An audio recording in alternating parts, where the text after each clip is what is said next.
Hello and welcome to the Daily Nationalist. Today's date is Monday, the 28th of May, 2018, and you're listening to me, Sven Longshanks. Well, we're going to do something a little bit different this week because I need a week off. So these programs are being pre-recorded and you'll just have me as the host.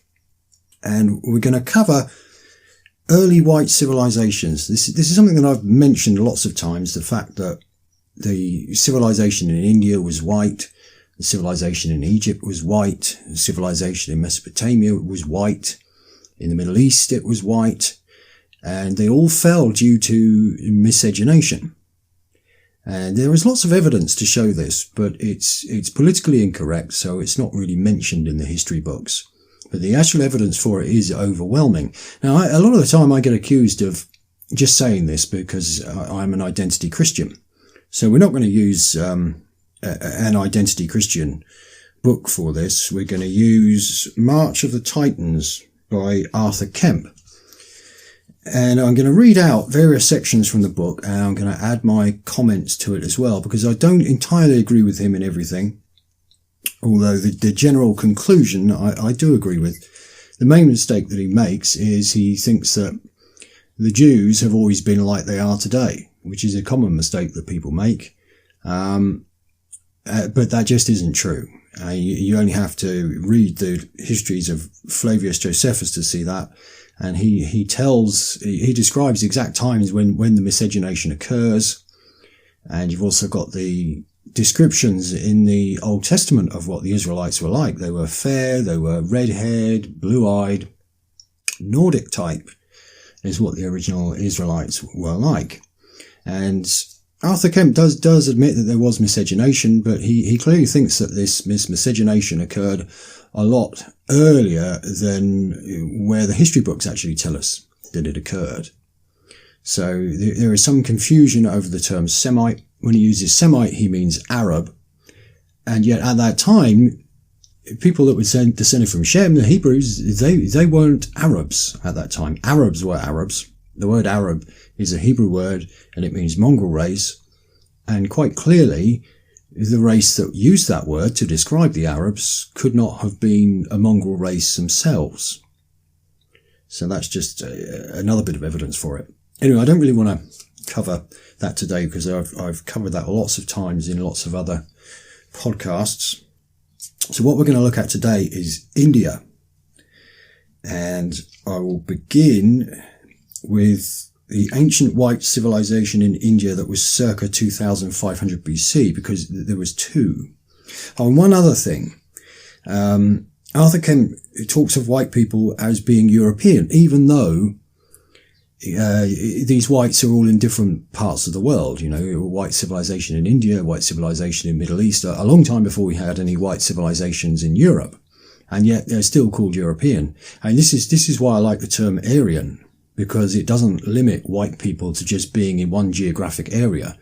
The civilization that we have in Europe at the moment, that's just the latest one of our civilizations. We call ourselves European because the last of our civilizations was in Europe, but we might as well have called ourselves Indian or Egyptian or Mesopotamian because those were all earlier civilizations that we had. So I think it's better to call ourselves Aryan or even to call ourselves white. I like the term Aryan because it means noble and honourable, two aspects of the white race that we should cultivate.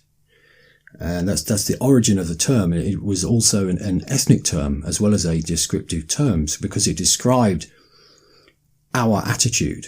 We were noble, we were honourable. As I say, that's what we should still strive to be today. I'm beginning with his book here, Ancient White Civilizations in India, circa 2500 BC. One of the most far-flung of the old European settlements was to be found in present-day northern India, known as the Harappan culture, after an excavated city Harappa in modern-day Pakistan, or the Indus Valley Civilization is another term for it. It was unknown until 1927, when the first major excavations took place. The remains of settlements belonging to this culture have been found throughout the Indus River Valley in Pakistan, westward along the coast to the Iranian border, in India's northwestern states as far east as New Delhi and on the Oxus River in northern Afghanistan.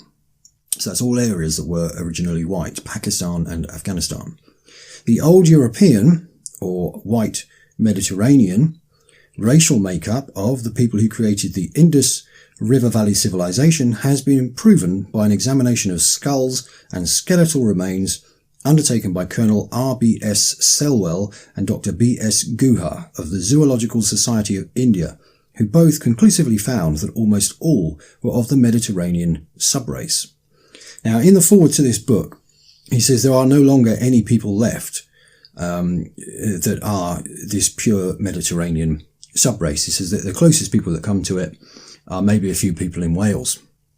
They were white, but since that time, Mediterraneans have either mixed with Nordics or they have mixed with North Africans, which is why when you go to the Mediterranean today, you see people that are white, but you also see people who are quite clearly not white. And a lot of people think that the Mediterranean racial type is this not white type. And the original Mediterranean was more like a smaller Nordic with darker features, darker hair, darker eyes, rather than the very light blonde and very light blue eyes and tall body frame that you see with the classic Nordic racial type. So the old Mediterranean was really like a smaller Nordic type, really. Continuing with the section from the book, the first old European settlement of the region was made around 2500 BC, when the white Mediterraneans probably arrived after trekking from the Tigris and Euphrates River Valley. They found darker natives in the region who were easily subjected. The old European civilization lasted until the region was invaded by Indo-European Nordics around 1500 BC. The two major cities of the Indus Valley civilization were Mohenjo-Daro in the Lower Sind and Harappa in the Punjab. In many respects, the cities of the old European Indus Valley civilization were almost identical to that of other old European civilizations, particularly that of Knossos on Crete. Even the layout of the cities with their huge square buildings was identical. The major site in the region of Mohenjo-Daro is the city of Mohenjo-Daro. The remains of this citadel, excavated between 1927 and 1930, bear a striking physical resemblance to the old European settlements in early Mesopotamia and Crete. At its peak, Mohenjo-Daro must have had over 40,000 inhabitants, a substantial amount for the time. It must have required a lot of farming and a lot of infrastructure to get the food into the city as well, which is something that you don't see with non-advanced races. Continuing. The city was based on an advanced grid plan layout with streets running in very clearly arranged city blocks. One of the most astonishing aspects of the city was the sewage system. The people of Mohenjo-Daro developed both public and private hygiene to a degree unmatched in many parts of the modern world. To a degree unmatched by the modern Indian world, where, as we know, they defecate on the streets. This is one of the big differences between the white race and the rest of the world. The rest of the world behaves like the birds and the beasts, and the white race has always had sewage systems to get rid of our waste. We've always been hygienic. Continuing. Each house, large or small, was provided with earthenware pipe fitted crossways into the walls, which opened into a small individual gutter. This, in turn, joined central covered sewers. At intervals, there were decantation ditches where the main sewers joined. These were designed to collect the heaviest waste, so that it would not obstruct the mains. The houses also had baths, another innovation for the time, and the water for this purpose was supplied from the many wells throughout the city. All the Indus River Valley civilization towns had great building works and an orderly administration built upon an agricultural economy. Many of the houses were built on mud brick platforms that protected the buildings from seasonal floods, and multiple-storey dwellings were common. Other structures included large buildings that may have been used for storing grain for private or government use. The old European inhabitants of the Indus River Valley also developed pictographic writing. A large number of clay seals bearing this language have been recovered, but sadly they have never been deciphered. Now, L.A. Waddell believes that he actually deciphered them. He believes they show a link with Sumerian writing and also runic writing. Some of his work is pretty interesting. It's worth reading, L.A. Waddell, anyway, even if a lot of what he was working on he actually got wrong. Now, we've got some pictures here, and we can see that it's quite clearly a Nordic skulled male, because this is one of the ways that we can tell that these people were white, because they actually made images of themselves. And this is a bust, and a bust of one of these Mohenjo-Daro inhabitants. And the comment underneath it says, "A bust recovered from Mohenjo-Daro shows the racial type of the inhabitants of this civilization, which extended north to the borders of modern Afghanistan." These white Mediterraneans were absorbed into two sets of outsiders: non-white, dark-skinned locals, and Indo-Aryan invaders who entered the region around 1500 BC. A study of the racial composition of the inhabitants of this region, taken from grave sites, confirms the great mix of racial types and the ultimate vanishing of the original old Europeans into this new mixed population. And at the time when you had that mixed population, you also had the strict caste laws, so the whites remained white and these non-whites were the servant class. Continuing, it is often suggested that the drying up of a major river in North India, the Hakra River, was the cause of the collapse of the Indus River Valley civilization. This is not the likely cause of the collapse of the entire culture, as it was spread out further than just around one river. The real reason for the disappearance of the people of the Indus River Valley is much simpler. Like all of the old European civilizations, the Indus Valley Harappans were overwhelmed and integrated into other peoples, whether dark natives or the new white invaders, the Indo-European Aryans. In this way, all the original white Mediterranean civilizations, from Western Europe right through to northern India, were all but wiped out through racial assimilation. And we're going to go and have a look at the Indo-European Aryans next. Now, the Indo-Aryans, or Indo-Europeans, appear to have spread out from around about the Black Sea area, and they spread west as far as Britain. They said east into China, and they also spread south into Sumeria.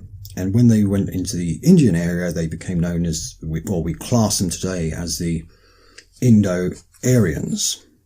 At around 2000 BC, this is quoting from the book again, around 2000 BC, a sun-worshipping Indo-European tribe, calling themselves Aryans, invaded Central Asia and occupied territory as far as the north of India. These invaders, who used the Sanskrit written language, were what became known as the original Aryans. Far-off distant racial cousins of the Aryans went west, penetrating as far as Ireland, giving the name Era to that land, also a derivative of the word Aryan. And they also called themselves the Bharats, and you hear the Eastern Bharats and the Western Bharats, and the book, the Mahabharata. And the word Bharat itself is pretty much identical to Brit. That's another piece of research by L.A. Waddell. After 2000 BC, waves of Aryans flooded into present-day Afghanistan, setting up a nation which became known as Ariana, or Land of the Aryans. By the middle of the 6th century BC, the Persian Empire had incorporated Ariana into its boundaries. Of course, Persian Empire was also white. And by 330 BC, Alexander the Great had occupied the region. By this time, most of the original Aryans in Ariana had been absorbed into the local native population, although it is still possible to this day to see light-eyed and light-haired individuals among the present-day Afghanistan population.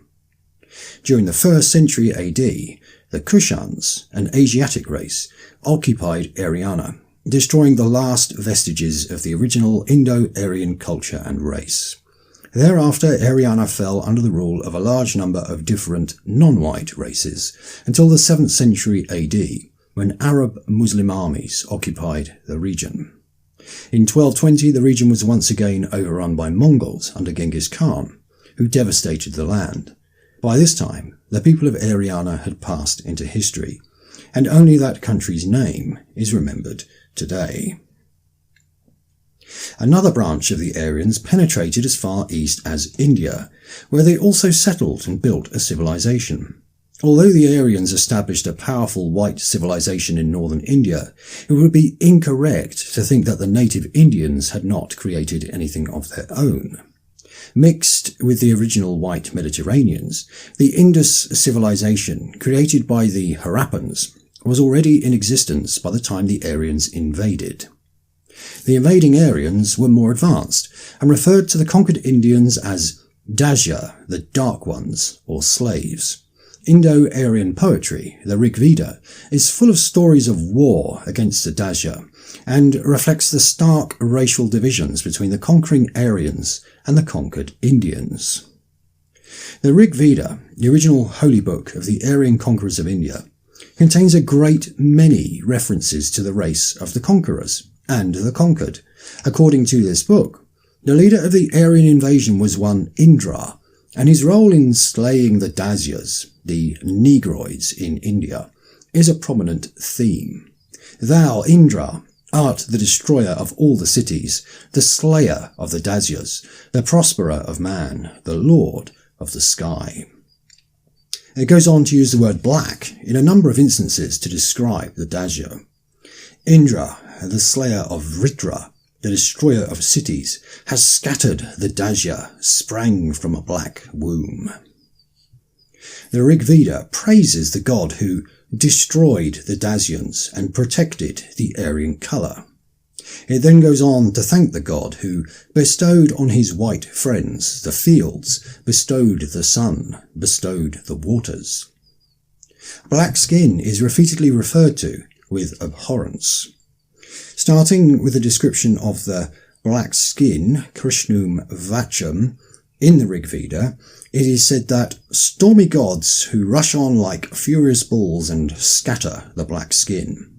And it claims that the black skin, the hated of Indra, will be swept out of heaven. It also tells how the black skin was conquered. Indra protected in battle the Aryan worshipper. He subdued the lawless for Manu. He conquered the black skin. The Rig Veda thanks God for scattering the slave bands of black descent and for stamping out the vile Dazyan colour. It also contains this choice remark, which sums up the Aryans' opinion of their non-white subjects. Black skin is impious. Other extracts from the Rig Veda further illustrate the sharp racial divisions in this time. Indra in battle helps his Aryan worshipper, he who hath 100 helps at hand in every fray. In frays that win the light of heaven, plaguing the lawless, he gave up to Manu's seed the dusky skin. Blazing, 'twere he burns each covetous man away, he burns the tyrannous away. More from Indra in the Rig Veda here. Thou to the son of Vidathan Rijasvan gavest up mighty Murgaya and Pipru. Thou smotest down the swarthy 50,000, and rentest forts as an age consumes a garment. More from Indra. One car-wheel of the sun thou rolledst forward, and one thou settest free to move for Kutsa. Thou slewest noseless Dazyas with thy weapon, and in their home overthrewest hostile speakers. Noseless Dazyas would suggest a reference to flat-nosed Negroid types. And from the Soma Pavamana, active and bright have they come forth, impetuous in speed like bulls, driving the black skin far away. And we have a couple of pictures here. We have a Hindu goddess, and it says, from a Hindu temple in India. In Hindu mythology, the white goddess Durga slays the negroid demon Mahishasura. In Hindu mythology, most of the gods have white skin and European-like features, while the demons are distinctly negroid. The Hindu holy book, the Rig Veda, is very graphic in its description of racial conflict. And I'll point out that you don't just need to have white skin to be able to tell that these gods are white, especially not in Egypt. In Egypt, they have gods that are green skinned, but you can tell from the skull shape and the features and proportions that they're white, and the same with any blue-skinned ones that we find in India. There's another picture here titled Nordic Remnants in Modern Afghanistan. Aryan survivors in modern Iran. 2 children from a northwestern village of Iran. Afghan children in a refugee centre. And it says, note the blonde child compared to the other children, some of whom show distinctly Asiatic racial traits. And of course we remember the Yazidi that ISIS were enslaving and raping. And many of them had blonde hair and blue or green eyes.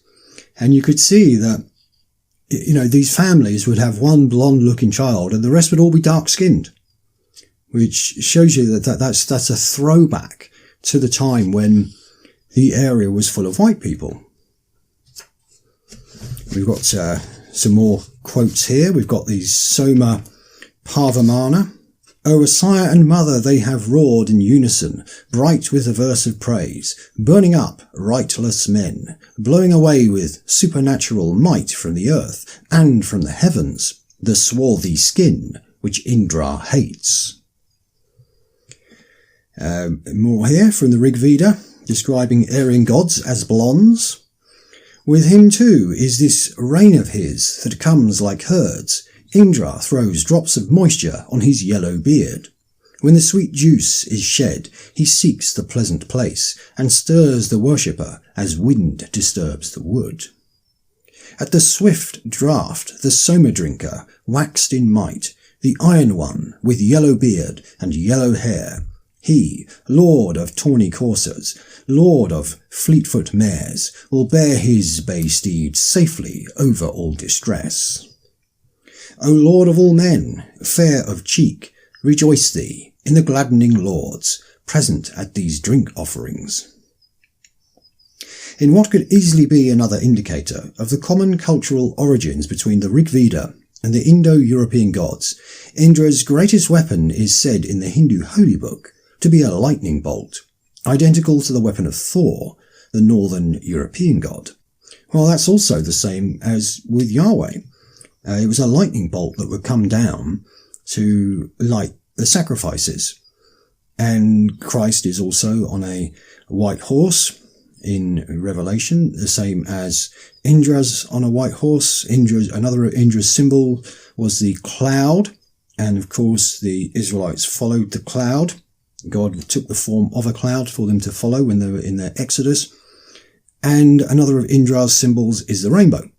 And of course, again, you have the rainbow of Yahweh in the Old Testament. I'll just point those out to point out links between white races. I mean, the author here is pointing out a link between Indra and the European gods like Thor. And I'm just pointing out a link with the Middle Eastern gods from that time. More quotes here from Indra. He, much invoked, hath slain Dasyas and Simyas after his wont, and laid them low with arrows. The mighty Thunderer, with his fair complexioned friends, won the land. And also, Yahweh was known for thunder and lightning around the mountain where Moses was. And he also brought rain after a long drought. Sing with oblation, praise to him who maketh glad, who with Rijisvan drove the dusky brood away. Fain for help, him the strong, whose right hand wields the bolt, him girt by Maruts, we invoke to be our friend.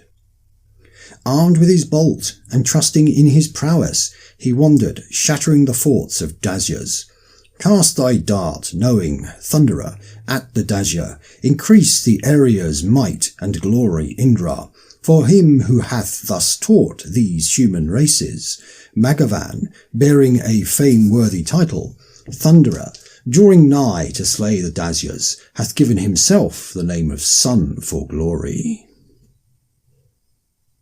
At the time of the writing of the Rig Veda, a clear distinction was drawn between the two types of people in the Indus River Valley: the fair, conquering immigrants, and the dark, native people. Within 300 years, however, physical mixing had proceeded to the point where these two racial classes had been subdivided further. Membership in each class was determined solely by the colour of an individual's skin. This came to be known as the caste system. The word caste was the term given by Portuguese travellers many centuries later from the Latin word castus, meaning pure. The original Sanskrit for the caste system was varna, which means colour. As assimilation and integration between the Aryans and the Dasya increased, the caste system became more and more complex till 4 major divisions were created, with membership in each group dependent upon the colouring of the individual. This 4-tier system still exists in India today, with the highest caste, the Brahmins or priests, being the lightest in colour, and the Sudras or untouchables being the darkest. Within a few hundred years, the original Aryans had become so assimilated that their contribution to Indian civilization can be considered to have ended. Their legacy lives on in the language, religion and poetry of India, and the caste system. Blue or grey eyes can, however, still be found in the Indian upper classes, which tend to be concentrated in the northern parts of that country, where the original Aryan settlement took place. Many of these lighter-coloured Indians become successful actors and actresses in India's film industry, which is nicknamed Bollywood. In accordance with the caste system, the more European-looking the actors, the more successful they tend to be. Genetic studies conducted in India have confirmed the Indo-European invasion and the considerable genetic gap between the castes. And before he ends his section on India, he also has a short piece about the history and uses of the swastika. The swastika was a letter of the ancient Indo-European Sanskrit language, and originally was a symbol of the sun, meaning well-being. This emblem was carried by Celts, Germans and Slavs throughout their wanderings, and became the Celtic cross. It was incorporated into the Indo-Aryan religion, and then transported to the Hindu religion. As an enduring symbol of the Indo-European peoples, wherever they went, the swastika is found in all the lands where these people settled. And then he has some examples from India, from Greece, from Rome, the Isle of Man, from the Viking era. And we also have it in Saxon times. You can see it on Anglo-Saxon crosses in Britain. And just before we finish with Arthur Kemp's pieces on India, and the appendix at the back, he has some more genetic evidence for the Aryan invasion of India. And this is from the San Francisco Chronicle, May 26th, 1999. Analyses of the male Y chromosome, plus genes hidden in small cellular bodies called mitochondria, show that today's genetic patterns agree with the accounts of ancient Indo-European warriors conquering the Indian subcontinent. The invaders apparently shoved the local men aside, took their women, and set up the rigid caste system that exists today. Their descendants are still the elite within Hindu society. Thus today's genetic patterns, the researchers explained, vividly reflect a historic event, or events, that occurred 3,000 or 4,000 years ago. The gene patterns are consistent with the historical scenario in which invading Caucasoids, primarily males, established the caste system and occupied the highest positions, placing the indigenous population, who were more similar to Asians, in lower caste positions. The data implies, then, that there was a group of males with European affinities who were largely responsible for this invasion, 3,000 or 4,000 years ago, said geneticist Lynn Jord of the University of Utah. Further, when we look at the different components within the upper caste, the group with the greatest European similarity of all is the warrior caste, the Kshatriya, who are still at the top of the Hindu castes, along with the Brahmins, Geordie said. So we can see that there is plenty of evidence that India started out white, and there were also further migrations there later on. When Buddhism appeared there, it was white people that brought that there, and they had universities there. There's a huge universities that can be looked up on Wikipedia that were there about 2,000 years ago. So it wasn't the end of white people. They still continued for a longer time in the upper castes, but the mixing eventually took over, and then later on the final death blow was given to India when the Muslims invaded. And ever since that time, you cannot class any of the people there as being white. It's a non-white country, and the reason why the civilization fell, and they are now pooping in the streets, is because of miscegenation. So that's the first lesson of this week, is India, and tomorrow we will have a look at China. Thank you very much for listening. God bless, and hail victory.